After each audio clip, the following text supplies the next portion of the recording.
જ્ઞાન Ganga YouTube channel પર તમારું હાર્દિક સ્વાગત છે। સૌને મારા જય શ્રી કૃષ્ણ। મિત્રો, જીવનમાં ચાર ધામની યાત્રા કેમ જરૂરી છે અને ચાર ધામની યાત્રાથી મોક્ષ કેવી રીતે પ્રાપ્ત થાય છે? તો મિત્રો, શું તમે જાણો છો કે ખરેખર ચાર ધામ ક્યાં છે? અને સામાન્ય રીતે લોકો બદ્રીનાથ, કેદારનાથ, ગંગોત્રી અને યમનોત્રીને ચાર ધામ માને છે, પરંતુ વાસ્તવમાં આ સાચું નથી। પુરાણોમાં વર્ણવેલા ચાર ધામ કયા છે? તમને ભારતની ચાર જુદી જુદી દિશાઓમાં કેમ સ્થાપિત કરવામાં આવ્યા છે? તો મિત્રો, આ વિડીયોમાં અમે તમને જણાવીશું કે ચાર ધામની યાત્રાનું મહત્વ શું છે અને ચાર ધામની યાત્રા કરવી કેમ જરૂરી છે, અને ચાર ધામની યાત્રાથી મોક્ષ કેવી રીતે પ્રાપ્ત થાય છે। અને કહેવામાં આવે છે કે આ કથા સાંભળવાથી જ ભક્તોની તમામ ઈચ્છાઓ પૂર્ણ થઈ જાય છે। તેથી વિડીયોના અંત સુધી જોડાયેલા રહેજો અને કમેન્ટ બોક્સમાં શ્રદ્ધાપૂર્વક હર હર મહાદેવ જરૂરથી લખવાનું ભૂલતા નહીં।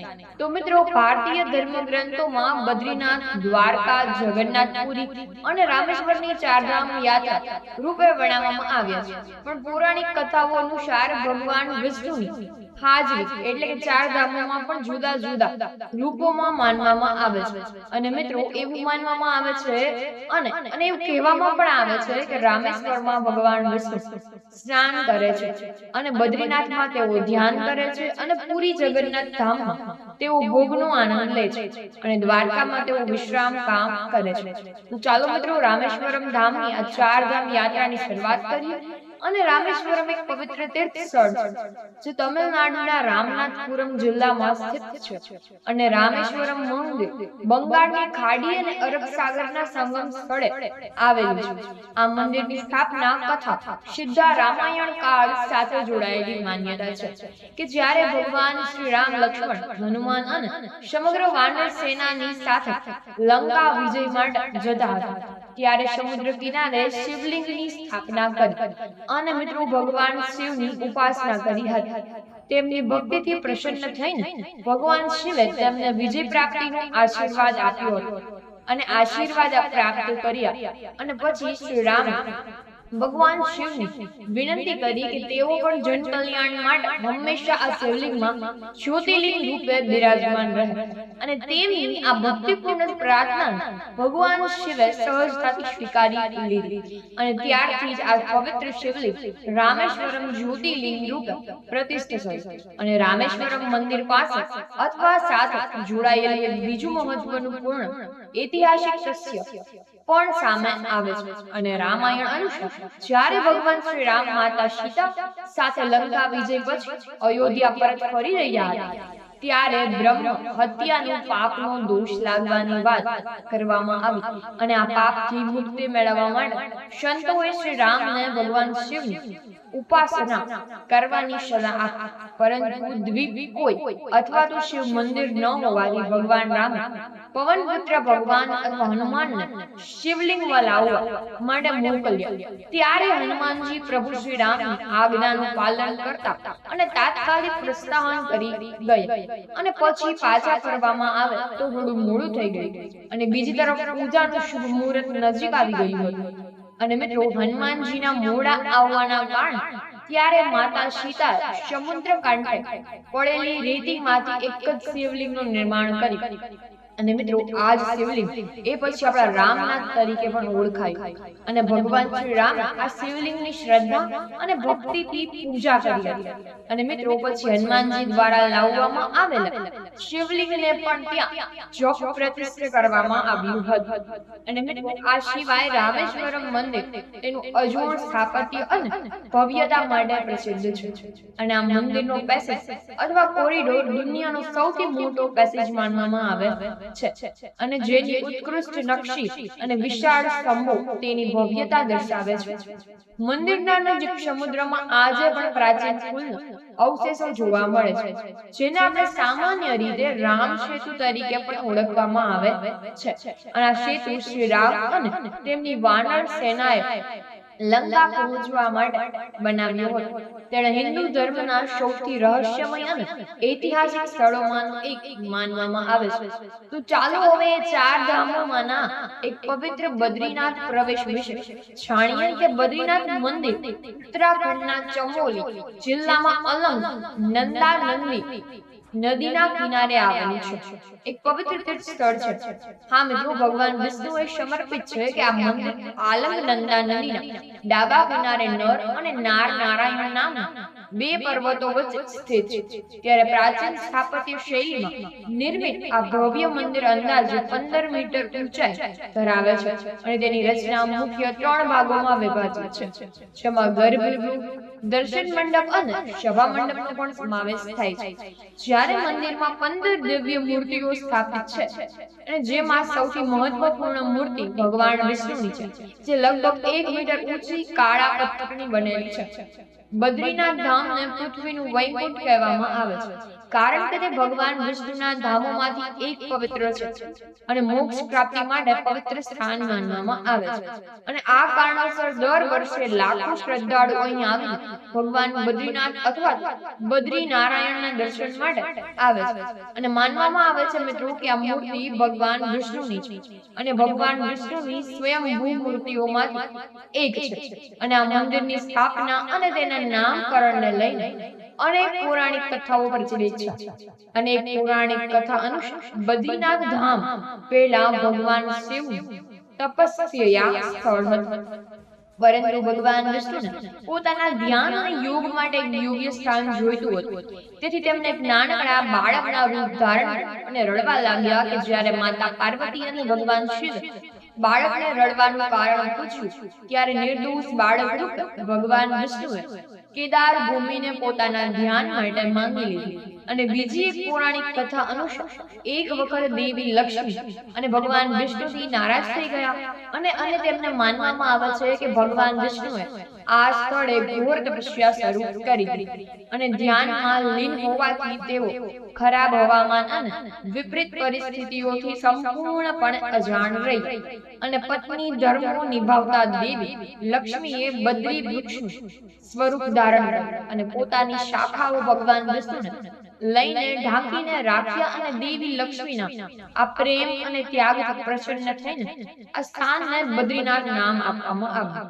અને બદ્રીનાથ ધામને લઈને એક માન્યતા એ પણ છે કે જે ભક્ત અહીં દર્શન કરે છે તેને જન્મ અને મરણના ચક્રથી મુક્તિ મળી જાય છે. અને આ સિવાય બદ્રીનાથ ધામ ભગવાન શિવને બ્રહ્મ હત્યાનું પાપમાંથી પણ મુક્તિ મળી. આ કારણે જ આ સ્થાનને બ્રહ્મ કપાળ તરીકે પણ ઓળખવામાં આવે છે.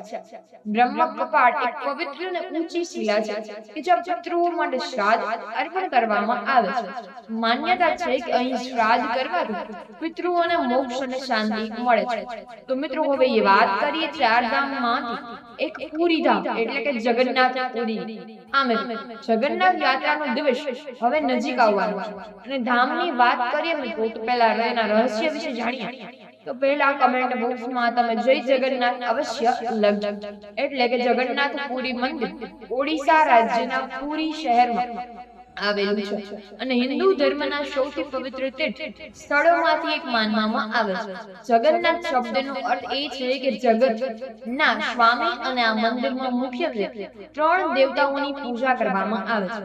ભગવાન જગન્નાથ અને તેમના મોટા ભાઈ બલભદ્ર અને તેમની બહેન સુભદ્રાપુરી.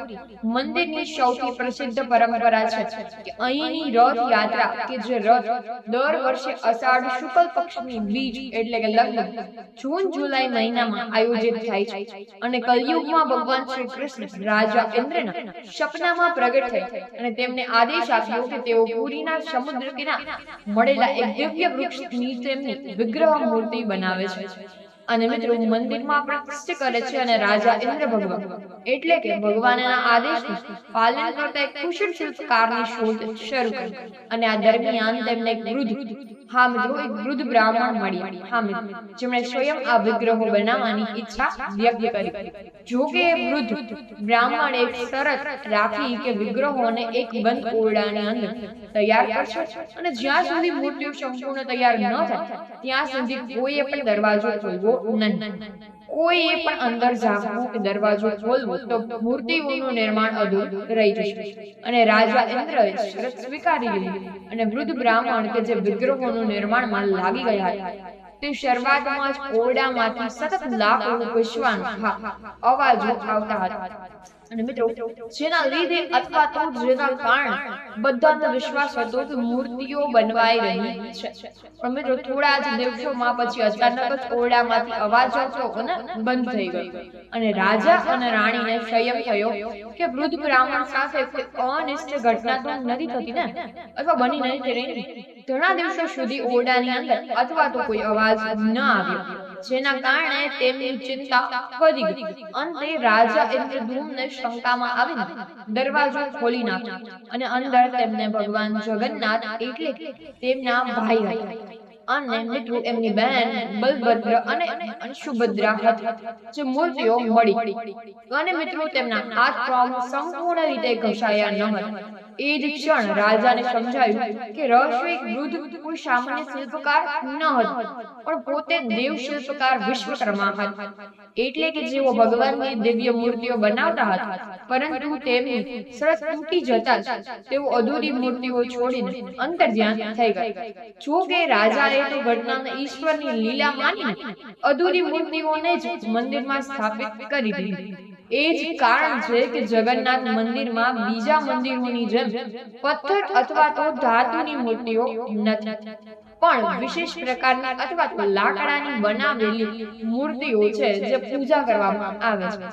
અને જગન્નાથ મંદિર ભગવાન વિષ્ણુના 8મા અવતાર એટલે શ્રી કૃષ્ણ સમર્પિત છે. એટલે કે વર્તમાનમાં ભક્તોને જે મંદિર દેખાય છે તેમનું નિર્માણ 7મી સદીમાં કરવામાં આવ્યું છે. અને મિત્રો એક ઇતિહાસ અનુસાર જો આ મંદિર 3 વખત તૂટી શક્યું અથવા તૂટી ચૂક્યું છે, અને આ મંદિર સાથે જોડાયેલી સૌથી આશ્ચર્યજનક બાબત એ છે મિત્રો કે મંદિરના શિખર પર લાગેલો લાલ ધ્વજ એટલે કે હંમેશા પવનની વિપરીત દિશામાં લહેરાય છે.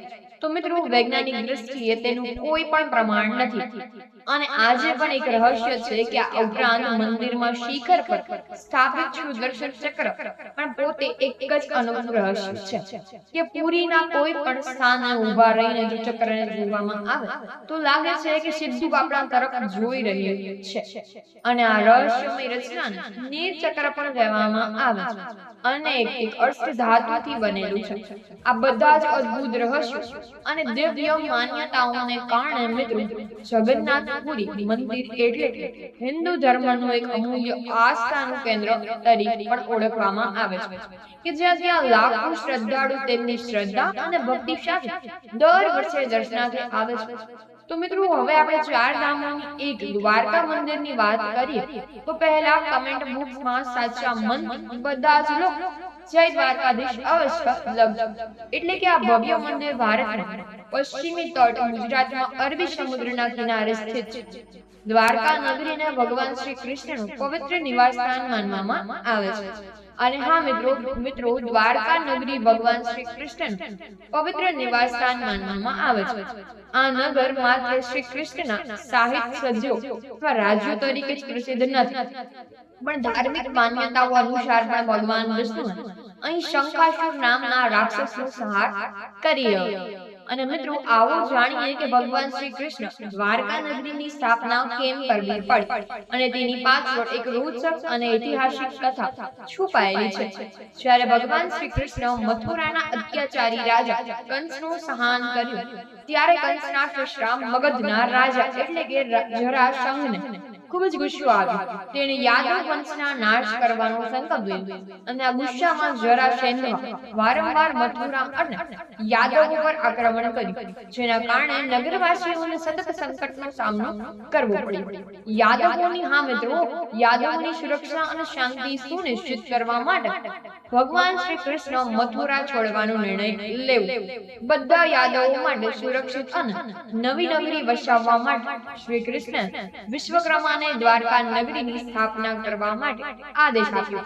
અને વિશ્વકર્માએ પોતાના દિવ્ય શિલ્પ કૌશલનો ઉપયોગ કરી માત્ર એક જ રાતમાં ભવ્ય અને અભય નગરીનું નિર્માણ પૂર્ણ કરી દીધું. ત્યારબાદ ભગવાન શ્રી કૃષ્ણએ તેમના બધા જ યાદવો સાથે દ્વારકાપુરી ચાલ્યા ગયા અને ત્યાંથી પોતાનું રાજ્ય સંભાળ્યું. તેમણે દ્વારકા નગરી પર 36 વર્ષ રાજ કર્યું. જ્યારે શ્રી કૃષ્ણએ વૈકુંઠ તરફ પ્રયાણ કર્યું ત્યારે એક જ અદ્ભુત ઘટના ઘટી કે ભગવાનની સુવર્ણમણ નગરી સમુદ્રમાં સમાઈ ગઈ. અંતે ફક્ત શ્રી કૃષ્ણનું મંદિર જ બચ્યું. કહેવાય છે કે આજના દ્વારકા નગરીના અવશેષો સમુદ્રની અંદર પણ હાજર છે. સમયાંતરે વિવિધ પુરાતત્વીય ખોદકામમાં તેના પુરાવા પણ મળવાનો દાવો કરવામાં આવ્યો છે. જો કે આ વિષય અલગ મત છે. કહેવામાં આવે છે કે જ્યારે દ્વારકા નગરી સમુદ્રમાં સમાઈ ગઈ ત્યારે ભગવાન શ્રી કૃષ્ણ પરપુત્ર એટલે કે બ્રજના બે મુખ્ય મંદિરનું નિર્માણ કરવામાં આવ્યું હતું, જેને આજનું દ્વારકાધીશ મંદિર પણ કહેવામાં આવે છે. માનવામાં આવે છે કે આ મંદિર લગભગ 2500 વર્ષ જૂનું છે. મંદિર 7 મંજિલાનું અને તેમાં મુખ્ય 2 પ્રવેશદ્વાર છે, જેને સ્વર્ગ દ્વાર અને મોક્ષ દ્વાર પણ કહેવામાં આવે છે. દ્વારકાધીશ મંદિર આશરે 157 ફૂટ ઊંચું છે અને શિખરની ઊંચાઈ 43 મીટર છે અને મંદિરના શિખર પર એક વિશાળ ધ્વજ લગાડવામાં આવેલું છે, જેમાં સૂર્ય અને ચંદ્રનું પ્રતીકો અંકિત છે. આ ધ્વજ સૌથી અદ્ભુત વિશેષતા એ છે મિત્રો કે જેટલો વિશાળ છે કે 10 કિલોમીટરથી પણ દૂર સ્પષ્ટ રીતે દેખાઈ શકે છે અને આ પવિત્ર ધ્વજને દિવસમાં 3 વખત બદલાવવામાં પણ આવે છે. આ પરંપરા સદીઓથી ચાલી આવે છે. દરેક વખતના ધ્વજ બદલાવાના દરમિયાન શ્રદ્ધાળુ મોટી સંખ્યામાં એકત્રિત થાય છે અને ફક્ત તેના દર્શન કરવાથી જ પોતાને ધન્ય માને છે.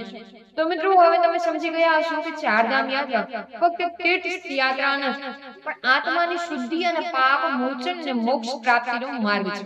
આ યાત્રા દરેક હિન્દુઓના જીવનમાં એકવાર જરૂર થવી જોઈએ, કારણ કે તે ફક્ત દેવ દર્શન જ નથી, પણ આત્મા શક્તિ અને આત્મ શાંતિ અને ધર્મની ઊંડાઈપૂર્વક સમજ મેળવવાનો અવસર છે. જો તમને આ કથા પસંદ આવી હોય તો કૃપા કરીને તેને વધુને વધુ લોકો સાથે જરૂરથી શેર કરજો, જેથી કરીને વધુ લોકો આ દિવ્ય યાત્રાને મહત્વને જાણી શકે.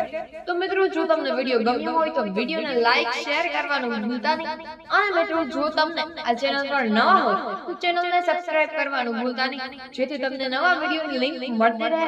ત્યાં સુધી સૌને મારા હર હર મહાદેવ અને જય શ્રી કૃષ્ણ.